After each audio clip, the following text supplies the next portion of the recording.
Ce matin, pour le repas du Seigneur, je vais juste je vais vous lire, en tout cas, si vous voulez tourner, vous pourrez, là, mais c'est dans Ésaïe 9. Juste lire les premiers versets, après ça, je vais aller un petit peu plus loin, mais ça nous dit, « Le peuple qui marchait dans les ténèbres voit une grande lumière. Sur ceux qui habitaient le pays de l'ombre de la mort, une lumière resplendit. » Allons un petit peu plus loin, verset 5. Ça nous parle de cette lumière qui a resplendi. « Car un enfant nous est né, un fils nous est donné, et la domination reposera sur son épaule. On l'appellera admirable, conseiller, Dieu puissant, Père éternel, Prince de la paix. » Wow! Il est en train de nous parler de Jésus. Jésus qui n'est pas encore né. On est 700 ans avant la naissance de Jésus. Puis ce qui est fascinant, c'est qu'il commence le chapitre en disant « Le peuple qui marchait dans les ténèbres ». Mais quand Jésus vient sur terre, il y a eu 400 ans de silence de la part de Dieu. Imaginez, 400 ans de silence de la part de Dieu. Le peuple est dans les ténèbres. Mais on pourrait prendre ça aujourd'hui aussi pour nous. Et on pourrait le prendre aussi pour nous avant qu'on connaisse Christ. Est-ce que... Tu sais, on lit ce passage-là à Noël, hein, le verset 5. Mais c'est bon avant Noël, puis c'est bon après, puis c'est bon toute l'année. De se rappeler. Il dit, on l'appellera admirable, conseiller, Dieu puissant, Père éternel, Prince de la paix. Vous avez maintenant 4 ou 5 noms de Dieu, 1, 2, 3, 4, 5 noms de Dieu. Vous avez 5 noms de Dieu qui sont, ou de Jésus, parce qu'il nous parle de Jésus, 5 noms de Jésus qui sont là. Mais qui, ces noms-là, impliquent quelque chose aussi. Admirable implique toute sa grandeur. Qui c'est un conseiller. Donc, quand on est à nous questionner, à s'interroger, il est ce conseiller-là au milieu de tout ce qu'on peut vivre. Nous aussi, on a besoin de se rappeler qu'il est le Dieu puissant. On pourrait dire tout puissant. Père éternel de toute éternité. Et le Prince de la paix. Et je vais juste tourner dans Luc, chapitre 1. Je sais que les femmes ont entendu parler un peu de Marie, hein, puis tout ça. J'avais toujours de le dire, oui. Mais Luc, chapitre 1, verset 39.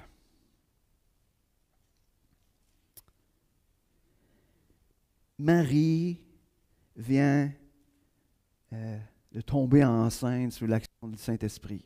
Ça vient de se passer, là. Et on arrive au verset 39. Dans ce temps-là, Marie se leva et s'en alla en hâte. Peut-être qu'elle avait le goût de dire, « Boy, je pense que je vais m'en aller, hein, avec ce qui venait de se passer. » Mais en même temps, elle était rassurée. Mais c'est comme si elle avait ce besoin de s'en aller voir parce qu'elle avait entendu qu'Élisabeth était enceinte. Fait qu'elle dit, il faut que j'aille voir ça. Parce qu'en allant voir Élisabeth, qu'est-ce qui se passait? C'était la confirmation supplémentaire de ce que l'ange lui avait annoncé. Si elle est vraiment enceinte, ce qui est impossible, en tout cas, ça n'aurait pas dû arriver. Si elle est vraiment enceinte, c'est vraiment vrai. Donc, elle avait cet empressement de... N'oubliez pas, hein, on a 400 ans de silence de la part de Dieu, là. Et on arrive là. Donc, on continue. Vers les montagnes, dans une ville de Juda, elle entra dans la maison de Zacharie et salua Élisabeth. Dès qu'Élisabeth entendit la salutation de Marie, son enfant tressaillit dans son sein. Et elle fut remplie du Saint-Esprit. Elle s'écria d'une voix forte, « Tu es bénie entre les femmes et le fruit de ton sein est béni. Comment m'est-il accordé que la mère du Seigneur vienne auprès de moi? Car voici, aussitôt que la voix de ta salutation a frappé mon oreille, l'enfant a tressailli d'allégresse dans mon sein. Heureuse celle qui a cru, parce que les choses qui ont été dites de la part du Seigneur auront leur accomplissement. Intéressant, il est en train juste... Élisabeth, remplie du Saint-Esprit, est en train de lui annoncer, lui confirmer. Heureuse celle qui a cru les choses qui ont été dites de la part du Seigneur, parce qu'elles vont s'accomplir. Je ne sais pas comment c'était, mais l'enfant qui tressaillit d'allégresse, allégresse, c'est très grande joie. Fait que, moi, je ne sais pas, mais mesdames, celles qui ont eu des enfants, vous savez qu'est-ce qui se passe quand le bébé bouge, mais imaginez qu'il aurait tressailli d'allégresse. Le party était pogné. Ça devait être quelque chose, là. Hein? Ça devait brasser. Mais je ne sais pas si vous arrêtez à cet événement qui semble en apparence banal, mais qui est venu changer, transformer. Ce qui est en train de se passer là, c'est ce qui avait été annoncé par le prophète Isaïe 700 ans auparavant. 700 ans auparavant, c'était la naissance de ce conseiller, celui qui était admirable, ce Dieu tout-puissant. Imaginez. Et ce matin, en prenant le repas du Seigneur, on veut justement se rappeler cela. Se rappeler qui il est. C'est quoi les 5 noms de Dieu de Jésus qu'on a appris? Merveilleux, Prince de paix, admirable, oui. Dieu éternel. Ouais. Bon, c'est ça, vous avez droit à toutes vos versions. Je ne sais plus. Je les ai retenus. En tout cas. Mais imaginez, est-ce que ces 5 noms de Dieu, de Jésus, sont vrais dans vos vies ce matin? Est-ce que d'entendre ça ce matin, ça fait comme, vous avez le goût d'être comme Jean-Baptiste dans le ventre d'Élisabeth, de tressaillir d'allégresse? Est-ce que c'est ce que ça produit en vous? C'est ce que ça devrait produire en nous. Pas juste au jour où on rencontre Christ. Ça devrait se produire encore aujourd'hui. Moi, dans mon cas, encore après 40 ans. Imaginez. J'aime pas ça dire 40 ans. Je l'ai accepté très, très jeune. Mais non, mais tu sais, ça devrait encore produire cette même joie, cette même excitation. Et ce matin, j'aimerais qu'on soit encore excités du fait que Christ est venu, tel qu'annoncé, qui a donné sa vie, afin qu'on puisse être réconciliés avec le Père et que nos péchés puissent être pardonnés. Donc, ce matin, je vais inviter Jean-Pierre et Luc à venir pour distribuer les éléments. Puis pendant que...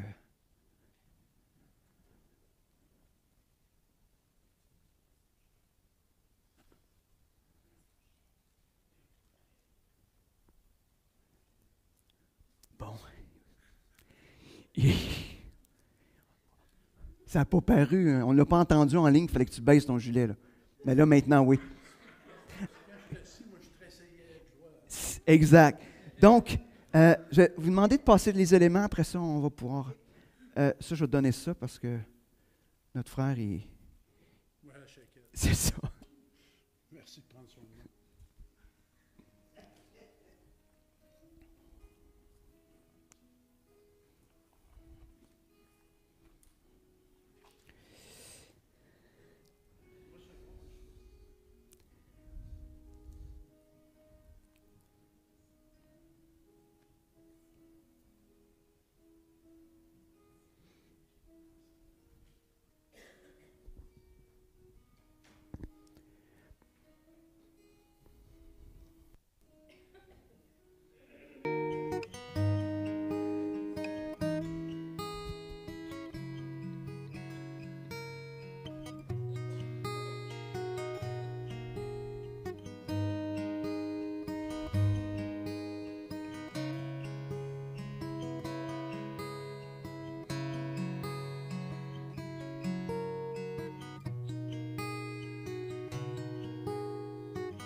Donc, je suis dans Luc 22. L'heure étant venue, il se mit à table et les apôtres avec lui. Et leur dit, j'ai désiré vivement manger cette Pâque avec vous avant de souffrir. Car je vous le dis, je ne la mangerai plus, jusqu'à ce qu'elle soit accomplie dans le royaume de Dieu. Ayant pris une coupe, il rendit grâce. Et il dit, prenez cette coupe et distribuez-la entre vous. Car je vous le dis, je ne boirai plus désormais du fruit de la vigne jusqu'à ce que le royaume de Dieu soit venu. Ensuite, il prit du pain. Et après avoir rendu grâce, il le rompit, il leur donna, en disant, ceci est mon corps qui est donné pour vous. Faites ceci en mémoire de moi. Il prit de même la coupe après le souper et la leur donna, en disant, cette coupe, une nouvelle alliance, en mon sang qui est répandu pour vous. Je demanderai donc, Jean-Pierre, tu rendes grâce pour le pain et Luc pour la coupe. Ah oui, Seigneur. Ce pain, Seigneur, me rappelle vraiment, Seigneur, comment tu as souffert. Comment tu as porté toutes nos souffrances. Tu as porté nos péchés. Tu as porté tout ce que nous devions subir, Seigneur. Toutes les meurtrissures que tu as posées. Et je te remercie. Je te rends gloire. Quand tu nous as délivrés une fois pour toutes de ce monde, de nos péchés, et tu nous as donné une pleine victoire en toi, Seigneur. Quand tu es celui qui est notre Mère et notre Seigneur, notre Berger. Oh, je te dis merci, Seigneur. On peut se souvenir, se rappeler de ce si grand amour que tu nous as. Loué soit ton nom et gloire. Et que nos cœurs, Seigneur, puissent s'arrêter, Seigneur, à chaque instant de nos vies, jusqu'à ce que tu viennes nous chercher.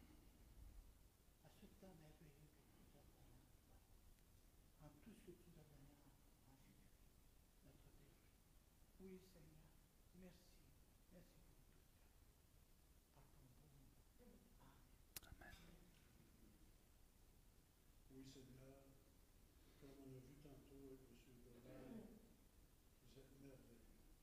Vous êtes la majesté dans le ciel et sur la terre. Vous avez quitté ce ciel pour nous. Merci, Seigneur Dieu, à cause de votre sang qui coulait à la croix du Calvaire. Nos péchés ont été effacés. On a la rédemption, Seigneur Dieu. Gloire à vous, certain. Et faites en sorte qu'en se remémorant tout ce grand sacrifice pour nous, qu'on puisse garder nos cœurs, nos pensées en vous. Et s'il y a des choses, vous dites, on peut confesser continuellement devant vous, Seigneur Dieu. Qu'on puisse rester des cœurs purs, sanctifiés dans votre grâce. Merci, Seigneur Dieu, pour ce moment, ce grand moment. Amen. Alors, prenez le pain et la coupe.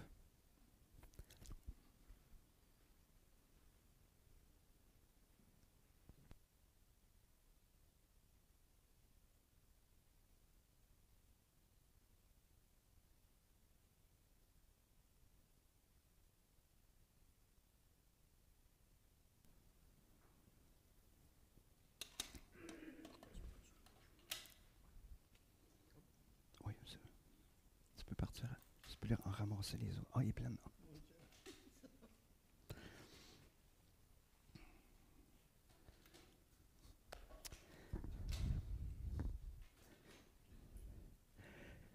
Donc, ce matin, on est rendu au 9e message de notre série sur l'histoire de Dieu. Quand on avait commencé à la faire, je me disais, wow, 10 messages, ça va être quand même long, 10 messages quand même. Finalement, c'est quand même moins que 66, là, mais quand même, c'est quand même, je trouve ça bien qu'on arrive là tranquillement. Donc, vous vous souvenez que l'histoire de Dieu se divise en 4 grands chapitres. Vous vous souvenez que notre frère Yvan nous a comme donné une manière de les retenir, les 4 grands chapitres. Vous souvenez-vous de ce qu'il avait donné comme truc pour s'en souvenir?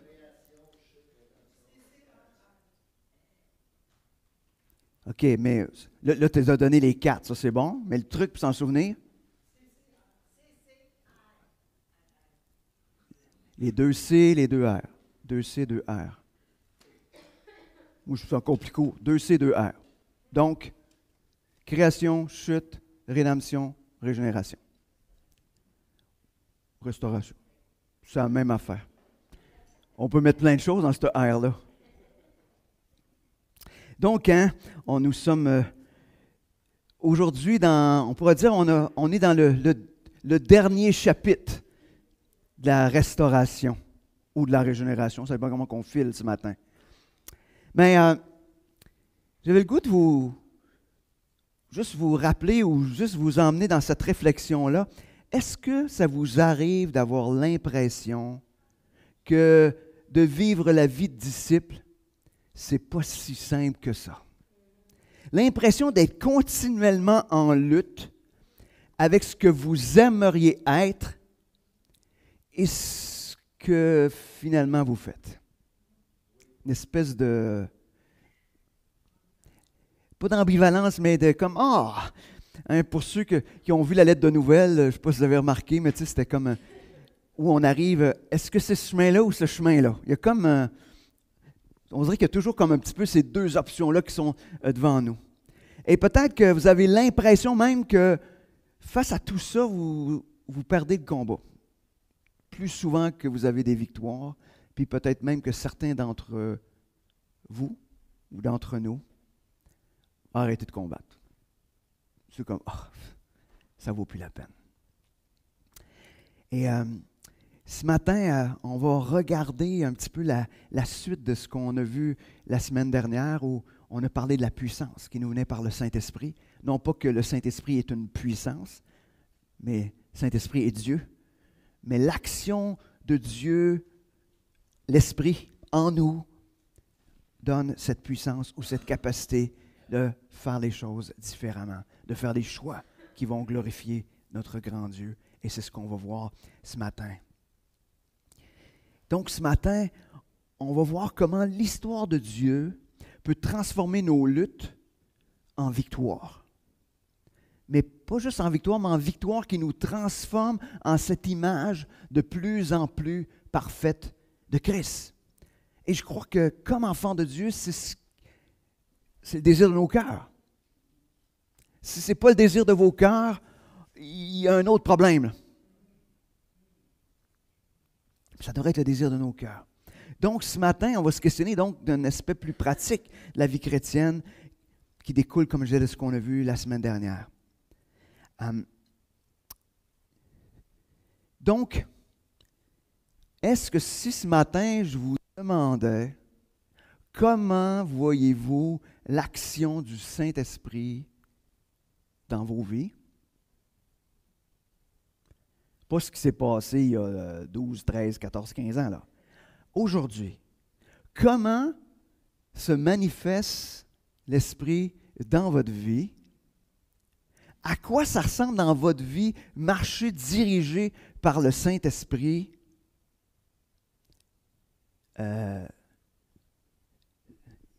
Ça fait-tu en dedans dans votre tête comme... ça tourne, là, tu sais, mais... C'est pas nécessairement, c'est pas toujours facile, je ne vous demanderai pas de répondre, c'est une fausse question. Mais dans les faits, on a à réfléchir à ça. Est-ce que l'action du Saint-Esprit dans nos vies produit quelque chose? Est-ce que vous avez l'impression que vous êtes pareil qu'avant vous connaissiez Christ? Pour ceux qui s'en souviennent, là, il y en a qui, ça fait trop longtemps, moi je n'en souviens plus. Je commence à m'en souvenir de moins en moins, là, moi. Mais, non, c'est pas vrai, je m'en souviens drôlement, mais sauf que, est-ce qu'il y a quelque chose de différent? Puis est-ce qu'il y a quelque chose de différent aujourd'hui que de l'année passée, que d'il y a 2 ans, que d'il y a 3 ans? Parce que l'action du Saint-Esprit devrait nous emmener à être de plus en plus semblables à Christ. Si l'action du Saint-Esprit, ou si vous êtes à la même place dans votre vie spirituelle qu'il y a 3, 4, 5, 6, 7 ans, petit problème. Petit problème. Alors, on va essayer de regarder ce matin certains textes qui vont nous aider à réfléchir sur à quoi ça ressemble l'action du Saint-Esprit dans notre vie, ou à quoi ça devrait ressembler, comme Dieu le désire. Donc, de marcher en étant rempli du Saint-Esprit. Donc, on va prier et on va aller dans les textes. Seigneur, merci ce matin pour ce temps qu'on peut s'arrêter face à ta parole. Regarder à quoi ressemble la vie dirigée par l'Esprit. Qu'est-ce qui caractérise les croyants qui se laissent diriger par l'Esprit? Seigneur, que tu puisses nous parler personnellement, que tu puisses nous parler comme Église, Seigneur, afin qu'on puisse se laisser transformer.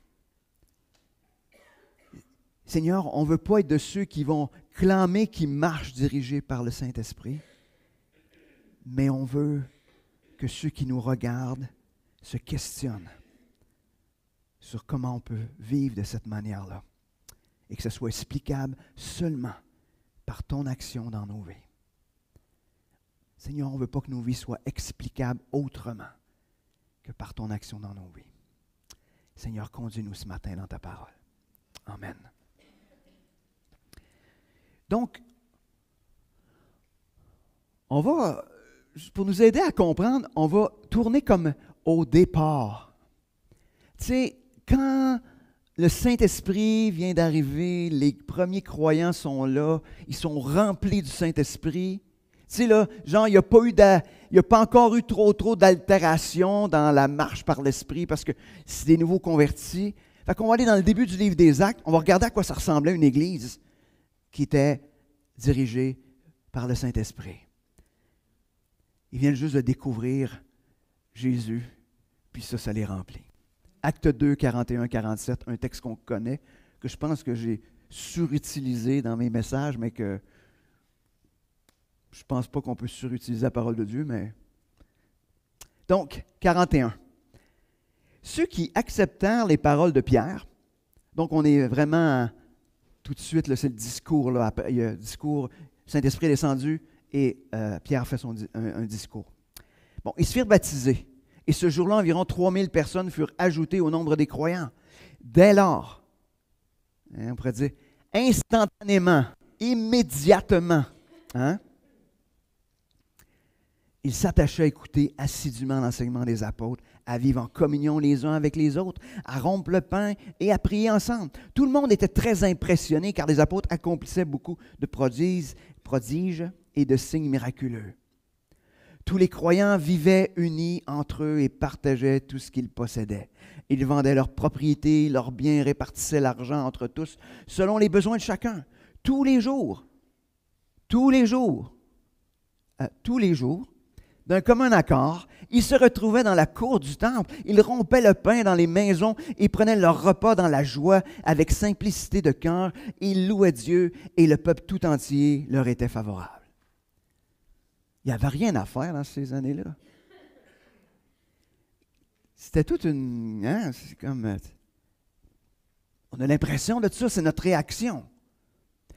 Mais voici à quoi ça ressemblait des gens qui sont remplis du Saint-Esprit, qui viennent de connaître Jésus.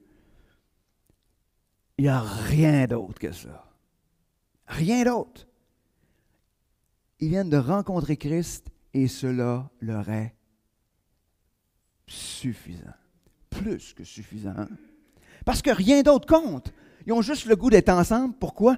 Parle-moi de Jésus. Parle-moi de ce qu'il fait dans ta vie. Parle-moi de ce qui se passe. Et on va reprendre le repas du Seigneur. On l'a pris hier. Ben non, on va le reprendre aujourd'hui. Voyons donc. On l'a pris à midi. On va le prendre au souper encore. Il n'y a pas de problème. Chaque fois qu'ils étaient ensemble, ils partageaient ce que Christ faisait dans leur vie. Il se passait tellement de choses dans leur vie que chaque jour, il y avait le goût de se voir. Wow! C'est à ça que ça ressemble. Donc, ils étaient attachés à écouter assidûment les enseignements. Ils voulaient connaître Jésus. Ils vivaient en communion les uns avec les autres. Ils se rappelaient le sacrifice de Christ à travers leur repas du Seigneur qu'ils prenaient ensemble. Ils priaient ensemble.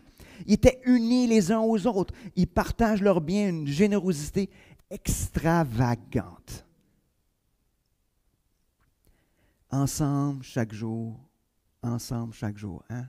D'un commun accord, ils étaient ensemble. Joyeux d'être ensemble. Des relations pas compliquées. Savez-vous à quel moment que les relations deviennent compliquées?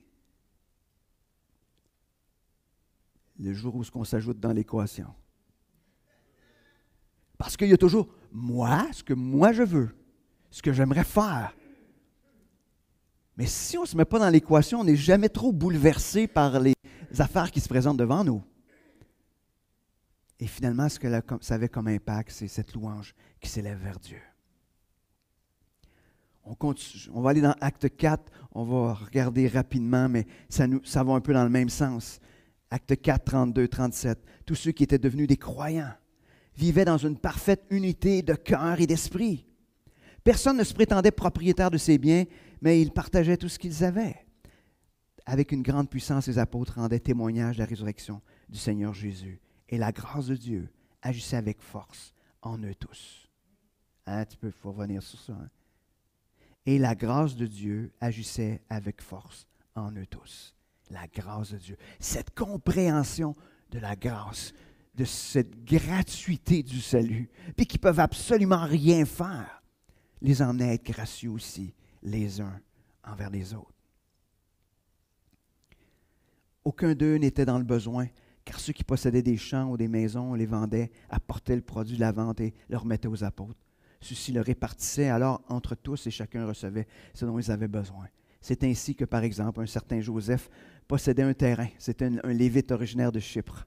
Les apôtres le surnommaient Barnabas, ce qui veut dire l'homme qui encourage.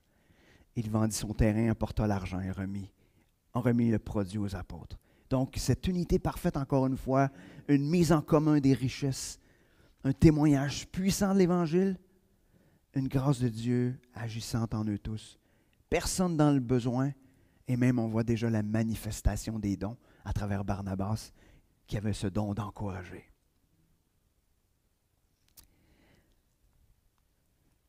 On va continuer Acte 9, 31, qui va encore dans le même sens, mais juste pour nous emmener à voir cette image claire. Dans toute la Judée, la Galilée, la Samarie, l'Église jouissait alors de la paix, elle grandissait dans la foi, vivait dans l'obéissance au Seigneur et s'accroissait en nombre grâce au soutien du Saint-Esprit.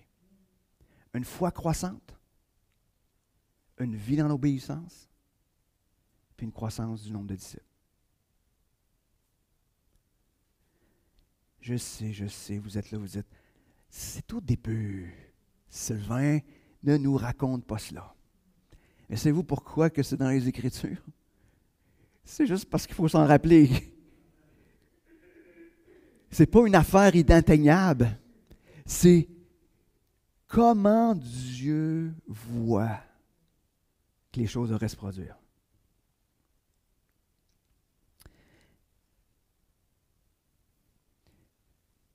On a un texte aussi dans 2 Corinthiens 8, 1 à 5, qui nous dit « Nous voulons vous faire connaître, frères, la grâce que Dieu a accordée aux églises de Macédoine. Elles ont été mises à l'épreuve par de multiples détresses, mais les croyants, animés d'une joie débordante, et malgré leur extrême pauvreté, ont fait preuve d'une très grande générosité. » Je ne sais pas si vous voyez trois affaires qui n'ont pas rapport, là. Une joie débordante, une extrême pauvreté, puis une très grande générosité. Je ne sais pas si vous voyez, mais il y a des mots qui ne vont pas ensemble dans cette phrase-là. Mais il dit, ils sont allés jusqu'à la limite de leurs moyens et même au-delà. Ils pouvaient donner jusque-là, là, mais ils ont donné plus. Après ça, j'en suis témoin spontanément et avec une vive insistance. Ils nous ont demandé la faveur de prendre part à l'assistance destinée à ceux qui, à Jérusalem, appartiennent à Dieu, dépassant toutes nos espérances. Ils se sont tous d'abord donnés eux-mêmes au Seigneur et ensuite, conformément à la volonté de Dieu, ils se sont mis à notre disposition. Donc, une joie débordante au milieu de l'épreuve, C'est ce qui caractérise des disciples remplis du Saint-Esprit. Ils ont aussi une générosité incroyable au milieu d'une pauvreté extrême. Et ce que j'aime, et probablement ce qui est la grande explication, ça dit, ils se sont donnés, premièrement, là, ils se sont donnés eux-mêmes au Seigneur. Une fois que tu t'es donné, t'es donné, là. Si tu t'es donné, tu ne te reprends plus. Fait qu'une fois que tu t'es donné au Seigneur, ça veut dire, ben Seigneur, fais ce que tu veux. Ah, c'est pas ça qui s'est passé quand on est venu à Christ? En principe, non? Est-ce qu'on s'est donné au Seigneur? Ben oui. On l'a oublié. Hein? Ah, j'ai oublié ça. Hein? On a oublié ça, hein, qu'on s'était donné au Seigneur. Puis qu'une fois qu'on s'est donné, je ne sais pas. Faites-vous ça, vous autres, à Noël qui s'en vient? Je te donne un cadeau, mais c'est moi qui vais l'utiliser. Hein? Je sais, des fois, il y a des gars qui font ça. Ils donnent un cadeau à leur épouse, mais c'est pour eux autres s'en servir. Tu sais. Non, faites pas ça, les gars. Je suis sûr que non. Mais c'est un non-sens. Si on s'est donné, on s'est donné. Mais le Seigneur, il est bon, hein? Parce que même si on s'est donné puis on se reprend, hein? Vas-y, il nous laisse faire. Il nous laisse faire. Qu'est-ce que vous diriez de vivre au milieu d'une église qui ressemble à ça? Ça vous tenterait-tu?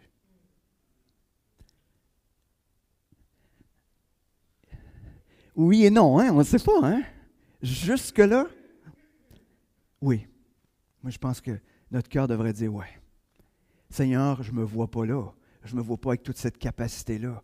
Mais au plus profond de nous-mêmes, ça devrait être, Seigneur, c'est ce que je veux. C'est ce que je veux vivre.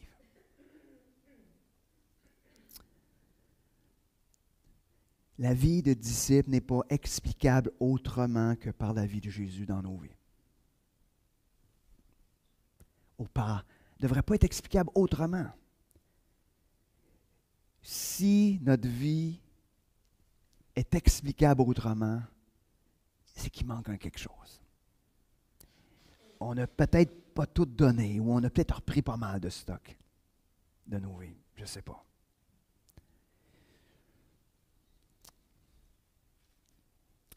Mais on va voir que les choses se gâtent un peu.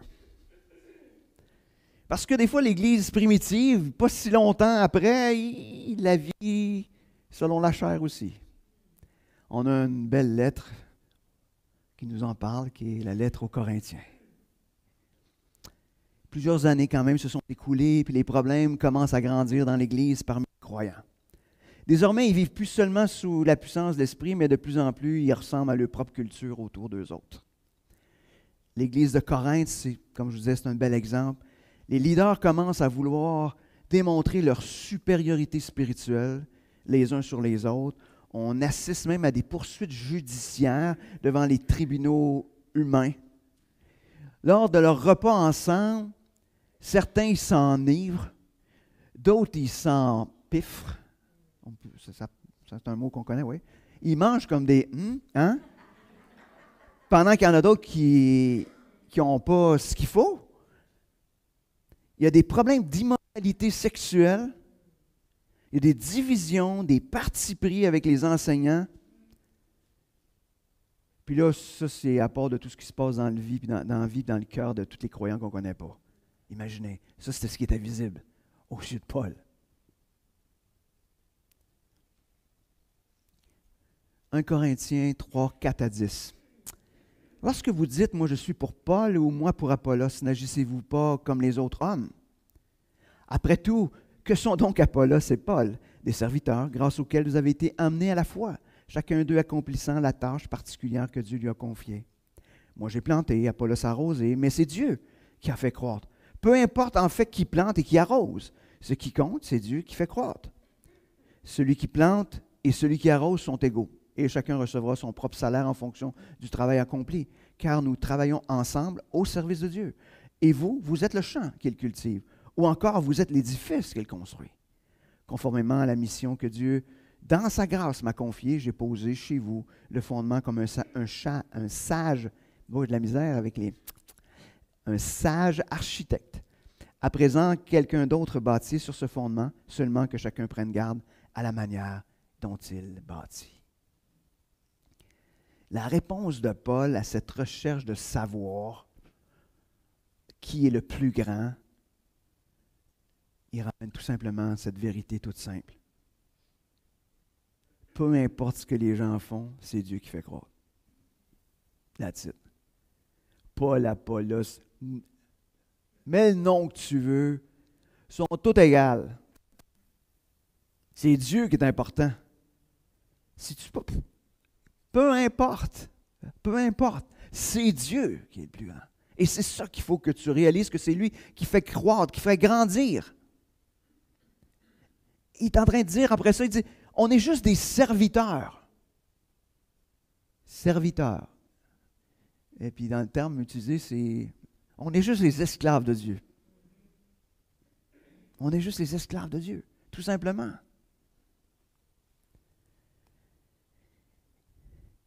Et c'est intéressant parce qu'il est en train de dire, vous autres, l'Église, vous êtes le lieu où Dieu est à l'œuvre. Vous êtes le champ ou vous êtes l'édifice. Mais vous êtes juste le lieu où Dieu est à l'œuvre. Pas si vous remarquez, là, mais il ne parle pas d'individu, là, mais il parle d'Église.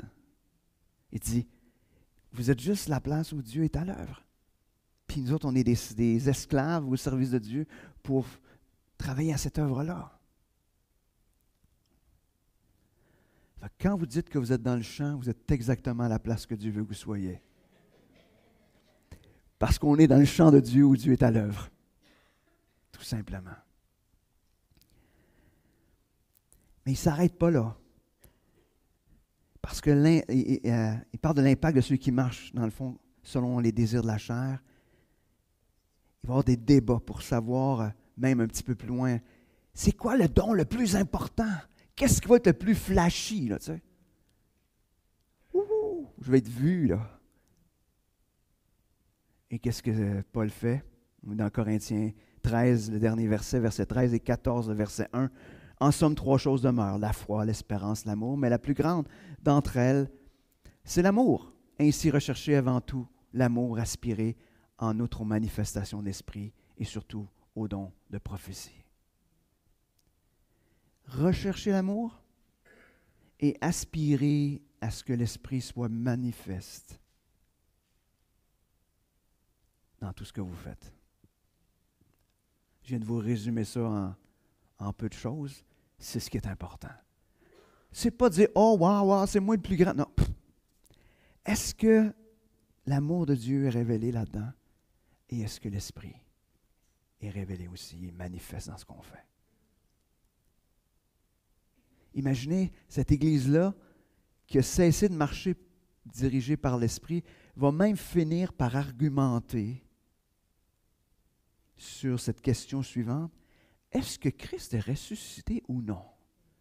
On est rendu dans le chapitre 15 d'un Corinthien. Ils sont rendus à remettre en question le fondement même de leur foi. Et je vous dirais, c'est exactement la même chose qui peut se passer dans nos propres vies. Le jour où on arrête de se laisser diriger par l'Esprit, puis qu'on fait les choses par nous-mêmes, ça nous conduit à remettre en question les fondements même de notre foi.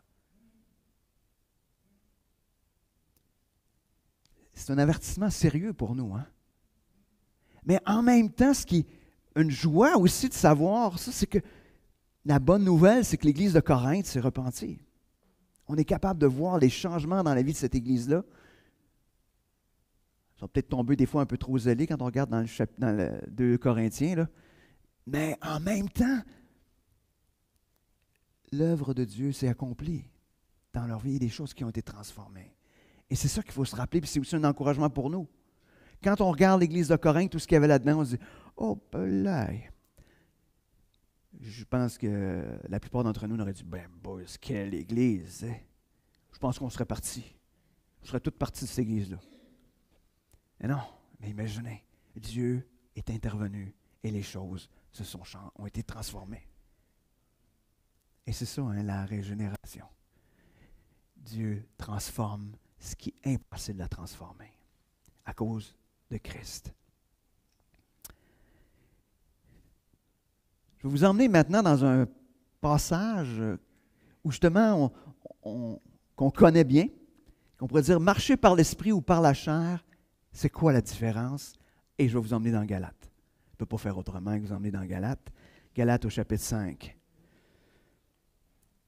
Il nous parle vraiment de cette distinction entre les deux manières de marcher.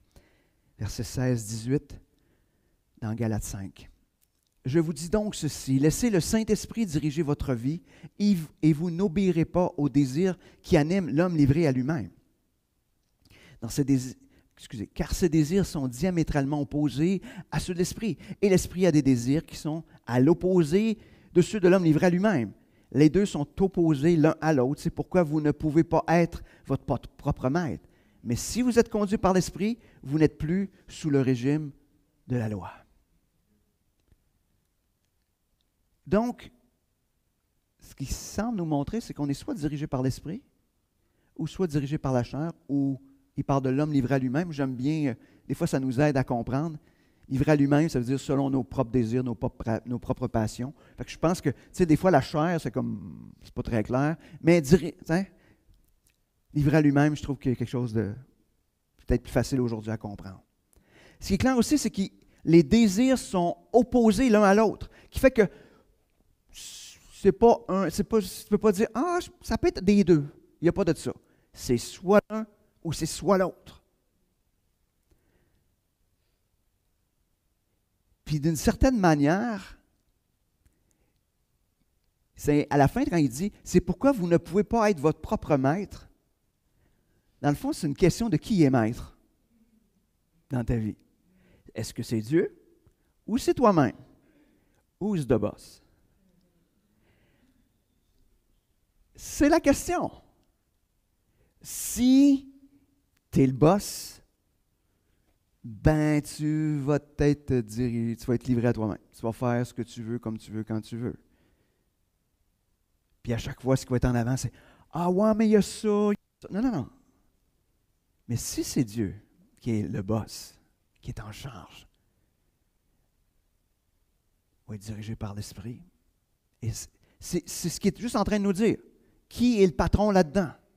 Pour ça qu'il est en train de dire, si tu es un enfant de Dieu, tu ne peux pas être le maître. C'est pour ça qu'il nous dit dans le texte, vous ne pouvez pas être votre propre maître, parce que si tu es ton maître, tu ne pourras pas te laisser diriger par l'Esprit. Parce qu'il va être toujours le mais si, mais, tu sais, le oui, mais, là, tu sais. Tu sais, on fait des oui, mais avec Dieu aussi. Hein, on fait des oui, on rencontre des gens qui sont des oui, mais, là. Et tu leur dis quelque chose, c'est oui, mais, mais des fois, on fait ça avec Dieu. Oui, Seigneur, mais c'est ce que j'ai le goût de faire. Il y a un moment donné, il faut arrêter il faut que ce soit juste oui. Seigneur, c'est ça, oui. C'est toi qui es le patron. C'est oui. Il n'y a pas de mais. Il faut un petit peu soustraire dans le vocabulaire le oui, mais avec Dieu. On garde le oui, puis on enlève le mais. On va regarder après ça parce qu'il nous donne un petit peu plus de détails sur ces deux directions qui sont opposées. Donc, livré à lui-même ou dirigé par la chair, on a ça dans Galates 5, versets 19-21. Tout le monde voit bien ce qui procède de l'homme livré à lui-même. J'aime ça, hein, la manière qui commence. Tout le monde voit bien. C'est clair pour tout le monde, là, tu sais. Il n'y a pas de doute, là. Fait que l'immoralité, les pratiques dégradantes, la débauche, l'adoration des idoles et la magie, les haines, les querelles, la jalousie, les accès de colère, les rivalités, les dissensions, les divisions, l'envie, l'ivrognerie, les orgies et autres choses de ce genre. Dans le fond, il est en train de faire etc., et etc. Je ne puis que répéter ce que j'ai déjà déclaré à ce sujet. ceux qui commettent de telles actions n'auront aucune part à l'héritage du royaume de Dieu.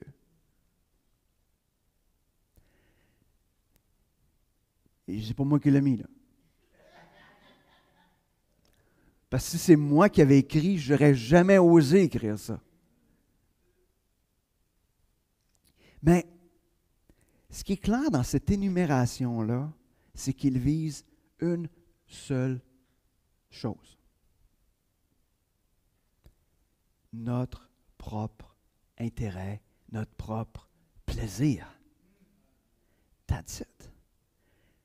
Puis les manifestations, puis on va dire, ah ouais, adorer les idoles. Ah, regarde, là on a fait des livres hein, sur les idoles du cœur. Ouais, mais ce n'est pas important l'énumération. C'est ce que ça vise, ces actions-là. Ça vise à me faire plaisir, à me placer en haut, C'est ce que ça vise, tout simplement. C'est le moi qui est placé au centre. Je suis le héros de l'histoire. Puis pourquoi que ça a l'air si dégradant? C'est parce que quand on est le héros de l'histoire, excusez, mais on est dans le trouble. C'est ce qui va arriver inévitablement, tranquillement. Des fois, au début, c'est comme, mais non, c'est quand même possible. Puis à un moment donné, plus que ça va, plus qu'on s'en va vers ces deux chemins. Dirigé par l'esprit, dirigé par la chair. Puis le jour qu'on met le pied, bien, plus qu'on s'éloigne d'où ce que Dieu veut qu'on soit. Ce qu'il est juste en train de mettre à la fin, c'est pas parce qu'il est en train de parler qu'on va perdre notre salut. Mais il est juste en train de dire, quelqu'un là, qui marche comme ça, là, continuellement, il ne connaît pas Christ. Il ne connaît pas Christ. Il est tout simplement en train... Tu peux pas... Il y a un moment donné, si tu connais Christ, il y a une espèce de... Il y a un wake-up call, là, tu sais. Des fois, sont durs, les wake-up calls. Des fois, on se fait ramasser dans le détour. Mais amen, tu sais. Dieu nous aime, puis il nous ramasse. Puis c'est correct.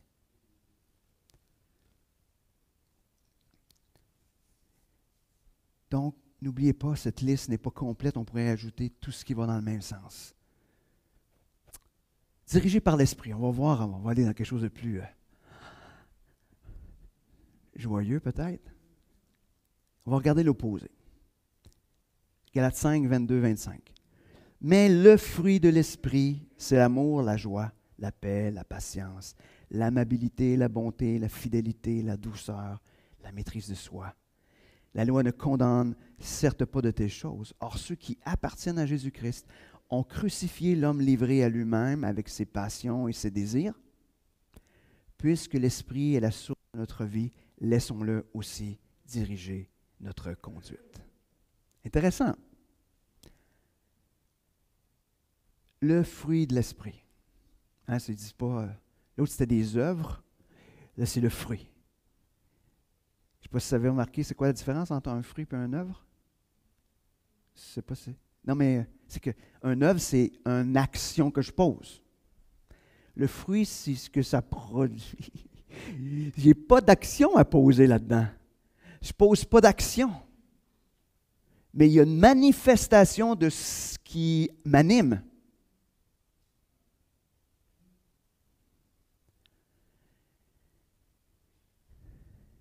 Celui qui se laisse diriger par l'Esprit, nous pouvons voir dans sa vie des manifestations de son action.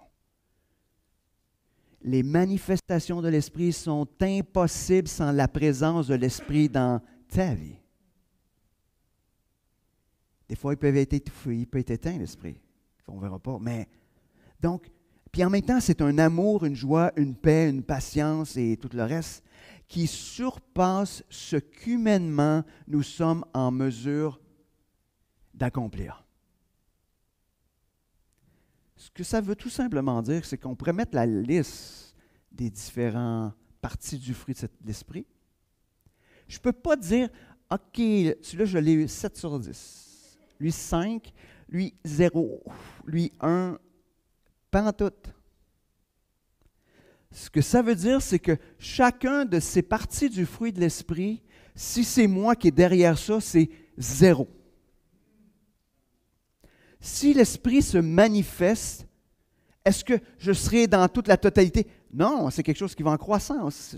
C'est la sanctification de plus en plus semblable à Christ. Mais ça va être manifeste, puis ce qui va être manifeste et n'est pas explicable autrement que par l'action de Dieu dans votre vie. Il y a des gens qui aiment tout le monde. Personne ne les en veut. C'est du monde qu'on dirait qui sont... C'est pas ça, le fruit de l'esprit. C'est celui qui aime quand c'est impossible d'aimer dans cette situation-là. La patience, c'est pas être patient. Il y en a qui sont patients. Bon, il leur arrive n'importe quoi et on dirait que... C'est pas ça. C'est une patience qui est inexplicable parce que tu ne peux pas être patient dans cette situation-là. Humainement, tu arraches des têtes. Même le plus patient des patients. Mais tu es patient. C'est une maîtrise de soi qui n'est pas parce que tu es capable, il y a des gens qui sont capables de maîtriser le... Non, c'est quelque chose que n'importe qui ne serait pas capable de se maîtriser et à cause de l'action de l'Esprit. Ça se peut.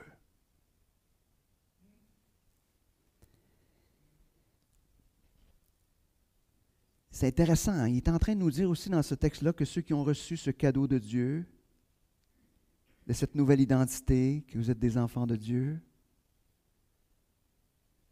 vous avez crucifié la chair. Ça veut dire que l'homme livré à lui-même, c'est mort. Oh, OK. C'est mort. Mais c'est ce que ça dit. C'est mort. Puis quand c'est mort, ça veut dire qu'en principe, ça n'a plus de pouvoir sur nos vies. Vous êtes d'accord avec ça?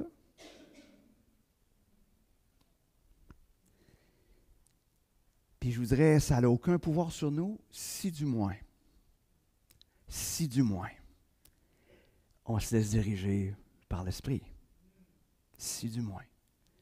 C'est-à-dire que quelqu'un qui ne connaît pas Christ ne peut pas faire autrement que de marcher livré à lui-même. Il n'a pas le pouvoir de.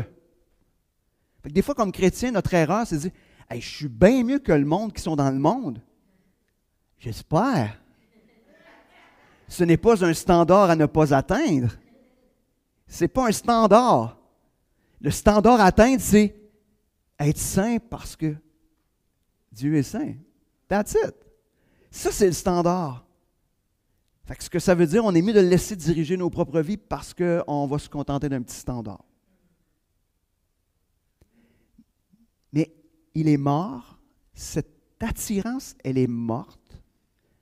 Mais ça dépend si on continue à la regarder. Tu sais, il y en a que le deuil, hein, il est long. Hein?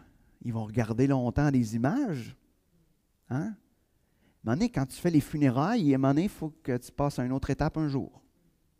Tu ne peux pas pleurer toute ta vie ce qui est mort. C'est vrai dans peu importe ce qui est mort. Mais dans les faits, dans cette situation-là, en acceptant Christ, ça dit, vous avez crucifié. Donc, c'est vous autres qui l'avez tué. Par la puissance de Dieu. Fait qu'imagine, vous êtes en deuil de quelque chose que vous avez vous-même mis à mort. Par la puissance de Dieu.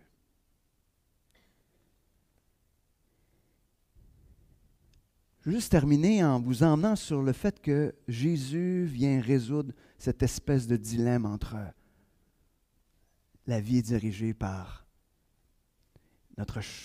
livrée à lui-même, puis la vie dirigée par l'Esprit. Et c'est pour ça qu'on a besoin de se rappeler l'histoire de Dieu chaque jour. Se rappeler que Jésus, c'est le héros de l'histoire. Puis c'est lui seul qui nous permet de marcher dirigé par l'Esprit. Romains 6, versets 6 et 7. Comprenons donc que l'homme que nous étions autrefois a été crucifié avec le Christ, afin que le péché, dans ce qui fait sa force, soit réduit, à l'impuissance et que nous ne servions plus le péché comme esclave, car celui qui est mort a été déclaré juste et n'a plus à répondre du péché. Ainsi, vous aussi, après ça je passe au verset 11, excusez. Ainsi, vous aussi considérez-vous comme morts pour le péché et comme vivants pour Dieu dans l'union avec Jésus-Christ.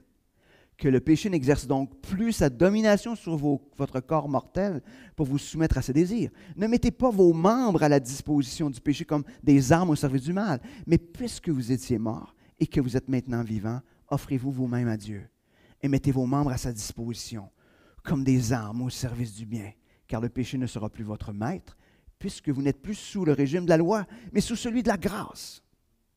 Il y a du stock là-dedans. J'aurais pu faire mon message juste là-dessus. Là. Mais ce qui est clair, c'est qu'en Christ,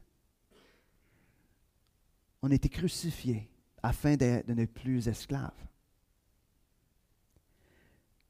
Crucifiés afin d'être déclarés justes.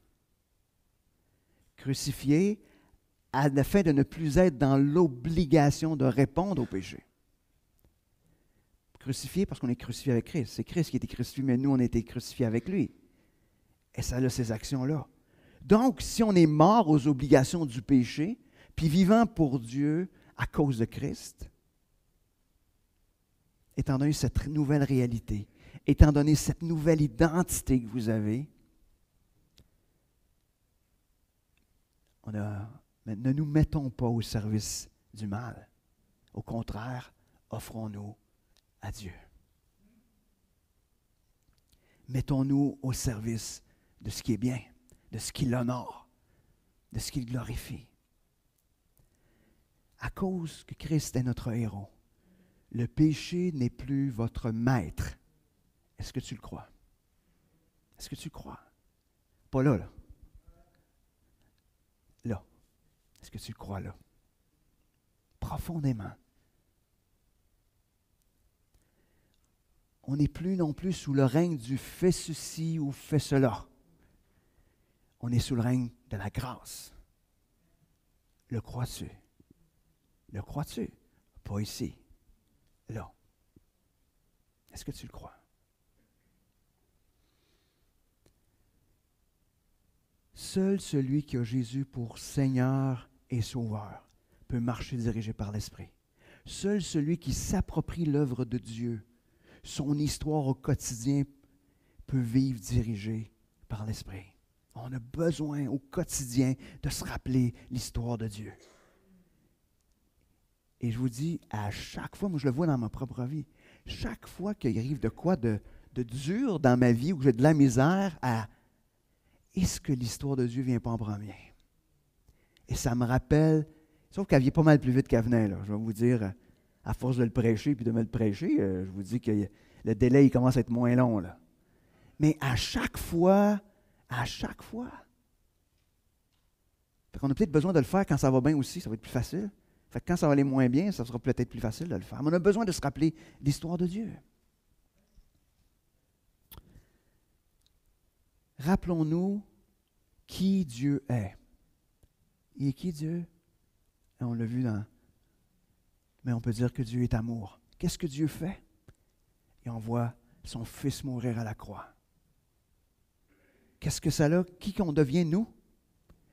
Des réconciliés, des libres face au péché. Qu'est-ce qu'on fait? Ou qu'est-ce qu'on devrait faire? Marcher en homme libre, en femme libre, par la puissance de l'Esprit.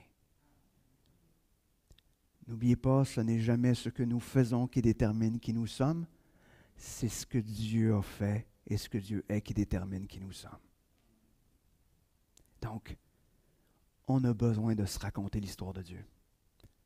À nous-mêmes, à ceux qui nous entourent, afin qu'ensemble, on puisse être cette Église dirigée par l'Esprit qu'on a lu dans Actes 2, 42 à 47. Parce que c'est le désir de Dieu que nous puissions vivre cela en Église. Prions. Merci Seigneur pour ta parole ce matin. Merci de ton amour. Merci de nous réconcilier avec toi. Merci de nous rappeler que nous sommes morts, morts au péché, que nous avons renoncé à notre vie et que nous nous sommes offerts à toi. Seigneur, maintenant c'est toi qui diriges toutes choses. Seigneur, viens faire ton œuvre en nous. Seigneur, le désir de nos cœurs, c'est de marcher de plus en plus, dirigé par l'Esprit. Seigneur, le désir de nos cœurs, c'est d'être cette Église qu'on a vue dans Acte 2. Seigneur, on veut être de cette Église qui est passionnée de toi. Cette Église qui ne peut pas faire autrement qu'être ensemble parce qu'on a besoin les uns des autres afin d'être de plus en plus semblables à toi. Merci Seigneur de l'œuvre que tu fais. Merci de ce que tu es en train de faire en nous. Seigneur, sois glorifié. Amen.